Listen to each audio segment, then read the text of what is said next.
The night Elena Voss found out she was the Alpha's fated mate, she was on her knees in the training yard, coughing up dust after being thrown by a wolf half her size. She heard the gasps before she understood why. She heard her name spoken with disbelief before she saw the look on Damon Blackthorne's face. He was staring at her the way a man stares at a mistake he cannot undo. The pack bond had connected them the moment their eyes met, a warmth spreading through her chest that felt like the first kind thing her body had ever given her. For a heartbeat, Elena let herself hope. Maybe this was the moment everything changed. Maybe being the Alpha's mate would finally prove she belonged. Damon crossed the yard slowly, and for a moment, she thought he might reach for her hand. Instead, he looked at her torn clothes, her trembling arms, the dirt on her knees, and his jaw tightened. "This cannot be right," he muttered, more to himself than to her.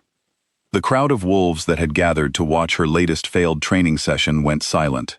Elena felt the warmth in her chest flicker, then falter, as if it sensed what was coming before she did.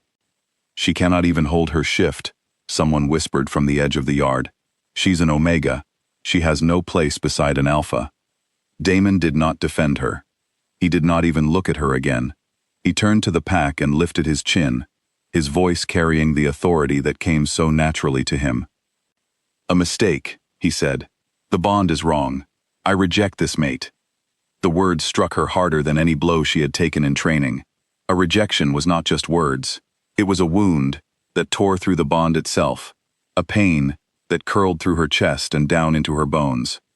Elena gasped, pressing a hand over her heart as if she could hold the pieces together. "Damon," she whispered, but he was already walking away. "She is not fit to be Luna," he said, not turning back. "Get her out of my sight. She has 3 days to leave Packlands, or she will be removed by force." 3 days. That was all the mercy he offered the woman fate had chosen for him. Elena spent those 3 days in silence, packing the little she owned into an old bag she had carried since childhood. No one in the pack came to say goodbye. No one apologized. The Omegas she had grown up beside kept their eyes down, afraid that kindness toward her might mark them as weak too. Even her own parents, ashamed of the daughter who could never shift into her wolf form, did not ask her to stay. On the 3rd morning, Elena walked past the pack border markers and did not look back. The mating bond in her chest had gone quiet, a dull ache instead of a flame, as if some part of her had already accepted that this would be the last time she felt anything from Damon Blackthorne. She walked for 2 days without food, surviving on the small store of dried fruit she had packed, and rainwater caught in her hands. Her body, already weaker than a wolf should be, began to fail her. On the 3rd night, exhausted and freezing, she collapsed beneath the roots of an old tree at the edge of unclaimed territory, certain this was where her story would end. It was not. She woke to warmth and firelight, and the face of a woman she did not recognize looking down at her with quiet interest. "You're stronger than you look," the woman said. "Most humans who wander this far into the wild don't survive the first night." "I'm not human," Elena rasped. "I'm an Omega wolf, or I was." The woman's eyes narrowed, studying her the way someone studies a puzzle they've been waiting years to solve. "No," she said slowly. "You're not an Omega. Not really. Someone has been hiding you, even from yourself." Her name was Seraphine, and she was the leader of the Ashguard, a group of wolves and shifters who had been cast out of pack society generations ago for refusing to bow to Alpha rule. They lived far from wolf territories, in a hidden stronghold carved into the mountains, where no pack law reached, and no Alpha's word meant anything. Seraphine took Elena in, fed her, and let her rest for days before she spoke of anything more. When Elena finally asked why she had been saved, Seraphine's answer changed everything Elena believed about herself. "There's a binding on you," Seraphine said. "Old magic, placed with intention. Someone sealed away your true strength when you were very young. I don't think you were ever meant to grow up believing you were weak." Elena laughed bitterly. "That's a kind story, but I've spent my whole life proving I'm exactly what everyone says I am." "You've spent your whole life fighting a cage you didn't know you were in," Seraphine corrected gently. "That's not the same thing. It took months to find the truth, but eventually, Buried in old records the Ashguard had kept for centuries, they found it. Elena's mother had come from a bloodline long thought extinct, one of the first Luna lines, wolves said to be born with the ability to command others without needing a mate's power to do it. It was a bloodline both respected and feared, because such wolves answered to no alpha but themselves. There had been a prophecy once, whispered and half-forgotten, warning that a child of that bloodline would rise and reshape the balance between packs. Afraid of what her daughter might become, and afraid of what other packs might do to stop her, Elena's mother had sealed away her power before she was even old enough to remember having it. She had hoped that hiding Elena's strength would keep her safe. Instead, it had left her defenseless in a world that measured worth by strength alone. "I didn't fail," Elena whispered, staring at the pages in front of her. "I was never given the chance." "You have the chance now," Seraphine said. "The question is what you'll do with it." The unbinding was neither quick nor painless. For weeks, Elena's body fought against a lifetime of suppressed power, finally being allowed to surface. She screamed through nights that felt endless. She collapsed more times than she could count, but every time she fell, she got back up, because for the first time in her life, the pain she felt was proof that something inside her was finally awake. When her wolf came, it did not look like the Omega wolves she had grown up beside. It was larger, darker, its eyes holding an intelligence that made even seasoned Ashguard warriors take a step back the first time they saw it. Elena trained for years after that, not for revenge, though the memory of that yard, of Damon's back turned to her, never fully left her. She trained because she refused to ever again feel as powerless as she had on her knees in the dirt while a pack watched and did nothing. She learned to command wolves with nothing but her voice and her will, no mate bond required.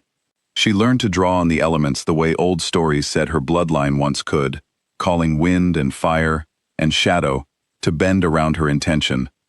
She learned to lead, not through fear alone, but through a steadiness that made even the most hardened Ashguard fighters trust her judgment over their own instincts.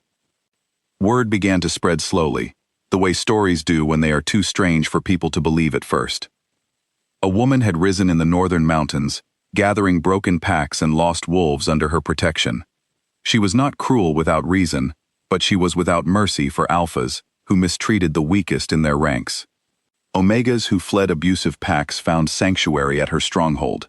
Alphas who had built their power on fear found their pack members disappearing in the night, choosing her protection over their leadership.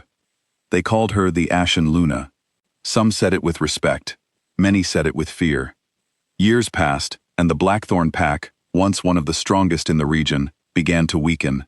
No one spoke of it directly, but the older wolves knew the truth, even if they refused to say it aloud.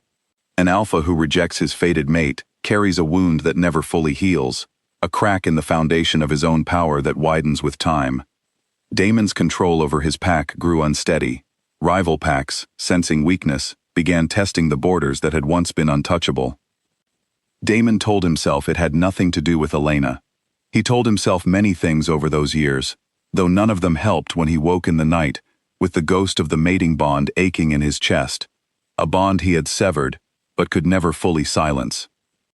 When a neighboring pack finally moved against Blackthorn territory, taking land and challenging what remained of Damon's authority, his advisors brought him grim news. The only power in the region capable of standing against the invading pack was the Ashen Luna, the mysterious leader whose growing territory now bordered his own. Damon resisted the idea for weeks. Pride, even weakened, does not die easily. But when a second attack left half his warriors injured and his pack's food stores raided, he had no choice left but to travel north and ask for help from a stranger, whose name he did not even know. He was not prepared for who was waiting for him. The stronghold was carved into the mountainside, built from dark stone and quiet strength rather than grandeur. Wolves moved through it with a discipline Damon had never seen in his own pack, calm and certain, none of them flinching at his approach, the way outsiders usually did before an alpha. He was led into a long hall lit by torches, where a woman sat on a throne of black iron, her posture relaxed, her eyes sharp with an authority that needed no explanation. It took him a long moment to recognize her. The mating bond flared the instant their eyes met, a violent, undeniable pull that nearly brought him to his knees in front of the very wolves he had come to ask for help. "Elena," he breathed. "It's been a long time, Damon," she said, her voice calm, in a way that unsettled him more than anger would have. "You've come a long way for someone who once gave me 3 days to disappear." He tried to speak, but the words that had come so easily to him in that training yard years ago failed him completely now. He remembered every word he had said.